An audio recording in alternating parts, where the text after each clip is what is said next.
two respected voices from outside the Browns organization entirely just weighed in on this quarterback decision.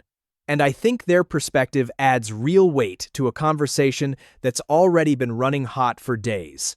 Hall of Famer Kurt Warner and former NFL MVP Robert Griffin III both spoke publicly about why they believe Shedeur Sanders should have been named the starter over Deshaun Watson. And I want to walk through exactly what they said, because neither of them framed this as purely an emotional reaction. There's real football logic underneath both takes.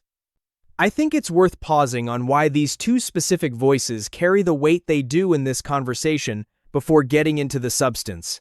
Both of these men played quarterback at the highest level of this sport. Both of them have direct personal experience with what it actually feels like to walk into a genuine competition for a starting job, knowing that performance was supposed to be the deciding factor. That's a fundamentally different vantage point than a media personality who's never had to live through that exact pressure themselves. And it's part of why their read on this situation deserves real consideration rather than getting lumped in with general online noise. Before I get into that, I want to touch on something else that resurfaced this week, because it's been making the rounds and it's genuinely funny given everything going on in Cleveland right now. An old clip of Texans owner Cal McNair and his wife Hannah has been recirculating, one where they're seen jokingly mocking the Browns organization for the trade that sent Watson to Cleveland in the first place. A trade that ultimately helped Houston stockpile draft capital and rebuild its own roster. In the clip, they're heard joking about thanking the Browns for their contribution to Houston's own success, referencing the various players that trade helped bring in. It's a lighthearted moment on its face, but the timing of it resurfacing right now, in the middle of this exact controversy, isn't lost on anyone paying attention. Now let's get into what Warner actually said, because I think it's the most substantive breakdown of this decision I've heard from anyone outside the building. He made clear up front that his own philosophy, one he's carried with him from his own playing career, is straightforward. At the NFL level, the best player should play, period. That was always his own ask whenever he went through a quarterback competition himself. If you're going to frame it as a real competition, then the winner should actually get the job, and from there, it's on that player to hold on to it.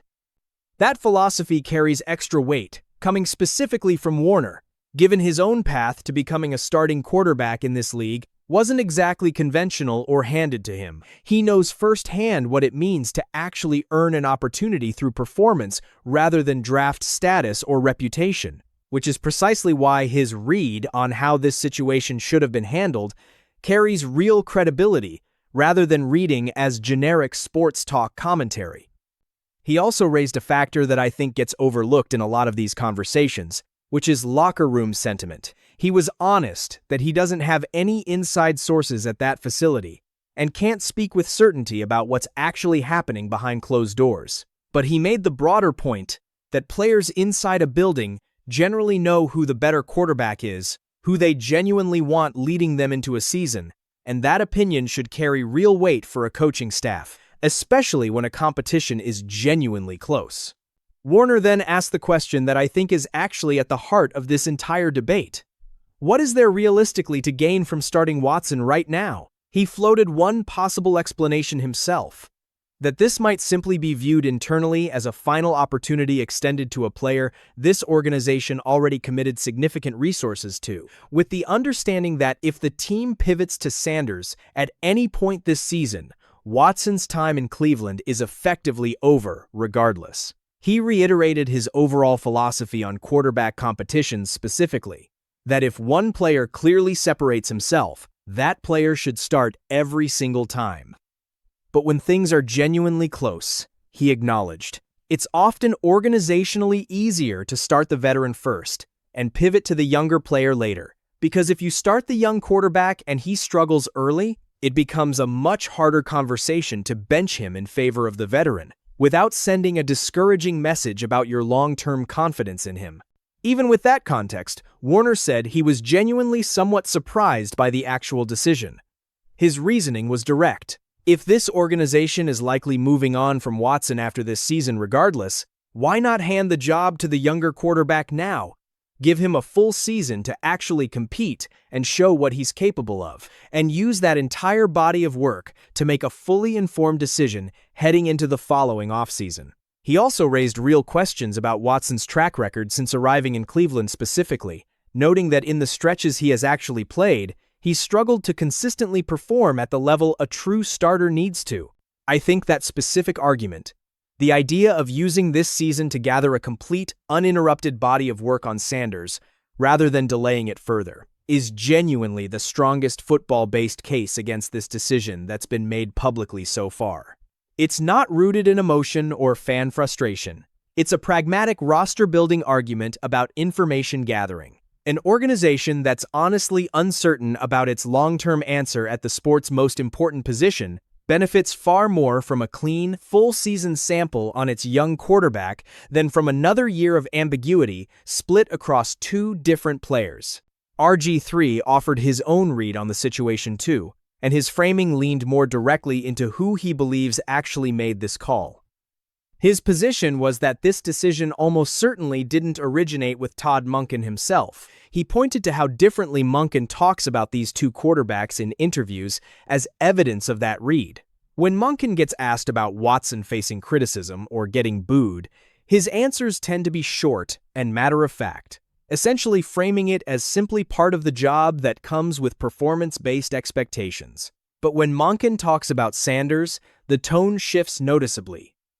Genuine enthusiasm about specific improvements, real pride in his development. RG3's point was that the difference in tone between those two sets of answers tells its own story about where Monken's actual internal evaluation likely sits, separate from whatever the final roster decision ended up being. I think that specific observation about tone is worth taking seriously, even though it's admittedly a softer, more interpretive form of evidence than a completion percentage or a turnover count. Coaches choose their words carefully in front of media, especially around a decision this sensitive, but genuine enthusiasm is a difficult thing to consistently fake across weeks of separate interviews. If a coach's unscripted body language and word choice consistently light up more when discussing one player over another, that's a real signal worth noting, even if it can't be quantified the same way a stat line can. He also brought up the financial dimension directly, pointing to the size of Watson's contract as a significant factor in this decision, regardless of what's publicly stated. He referenced comments from Browns owner Jimmy Haslam, essentially acknowledging that the Watson investment hasn't worked out the way the organization hoped. His broader theory was that ownership and the front office, not the coaching staff alone, are likely the ones who determined Watson would get this opportunity, with the understanding that if it doesn't work out, Sanders gets his real chance, and if Sanders proves capable, the organization can build around him long-term instead of committing more resources to the position in next year's draft. Now, I want to bring in the actual numbers, because there's a real data-driven angle to this conversation too. According to a quarterback tracker, ESPN's Cleveland coverage put together throughout this camp, Sanders finished with more touchdowns, fewer interceptions, and a higher overall completion percentage than Watson across the sample they tracked. I want to be fair and note this isn't the most current version of that tracker, but the trend it reflects has been consistent throughout the vast majority of this camp. If that tracker is genuinely representative of how these two quarterbacks performed, it raises a fair question about which quarterback actually struggled more with commanding the offense and reading through progressions and coverages this preseason. I think it's worth being honest about the limits of that specific data too. In the interest of a fair breakdown, preseason statistics come with real caveats attached. Different levels of competition faced, different amounts of protection in front of each quarterback, different personnel groups surrounding them on any given series. None of that should be dismissed casually. But those same caveats apply equally to both quarterbacks across this same camp. And when the gap in production holds up fairly consistently across multiple different games and multiple different opponents, it becomes harder to explain away purely through situational noise. There's also been a real debate about whether this competition was ever actually run on equal terms to begin with. And I want to present that fairly because it's become a significant part of this entire conversation. Munkin has said publicly that Watson was already ahead of Sanders before camp even officially started, which some observers have pointed to as evidence this was never a truly open competition from day one. There's also been ongoing discussion about how personnel groupings and reps were allocated between the two quarterbacks throughout camp, including a moment captured on video where Sanders can be heard questioning why certain personnel groupings were being used specifically on days he had first-team reps, but not on other days. Whether that reflects a deliberate pattern or simply the normal ebb and flow of how a coaching staff manages practice reps across a long training camp is something reasonable people can genuinely disagree about. I don't think it's fair to present it as definitively proven manipulation. But I also don't think it's fair to dismiss the question entirely, given how consistently it's come up from multiple different observers watching the same practices. I want to add a little more context to that specific exchange, because it's genuinely one of the more interesting moments to come out of this entire camp. It's rare to hear a player question a coaching decision that directly on camera, and rarer still for that exchange to actually get captured and circulated publicly. Whatever the actual explanation turns out to be, that moment reflects a level of genuine frustration from Sanders that goes beyond just the outside noise surrounding this competition. Players generally don't push back on practice structure unless they feel strongly enough about it to risk how that pushback might be perceived by their own coaching staff. There's also been discussion about the supporting personnel each quarterback had available to him during specific preseason games, with some pointing out that Sanders didn't always have access to the same full complement of skill players that Watson had during his own outings. Again, injuries and roster management decisions happen constantly during a preseason for completely mundane reasons, and I don't want to overstate a pattern that could simply reflect normal roster churn. But it's part of why this debate has stayed this heated for as long as it has, because there are enough genuinely ambiguous data points floating around that people on every side of this argument can point to something that seems to support their read. So, where does all of this actually leave us? I think what's genuinely notable about this stretch of coverage is how many credible, football-literate voices from completely outside the Browns organization, guys with real Hall of Fame and MVP-level playing careers behind them, have independently arrived at a similar conclusion about how this competition should have been resolved. That's a meaningfully different kind of pushback than simple fan frustration, because it's coming from people who've actually lived through quarterback competitions themselves and understand exactly what should matter in that evaluation process. I think it's also worth noting how rare it actually is for two figures with this level of stature in the sport to weigh in this directly and this critically on a single team's roster decision within the same short window. Analysts comment on quarterback competitions constantly across this league every single summer. It's far less common for multiple Hall of Fame or MVP caliber former players to specifically single out one decision and lay out detailed football-based reasoning for why they'd have gone a different direction. That level of specific, informed pushback carries more weight than a general wave of hot takes ever could, precisely because it's coming from people whose entire careers were built on understanding exactly this kind of decision from the inside.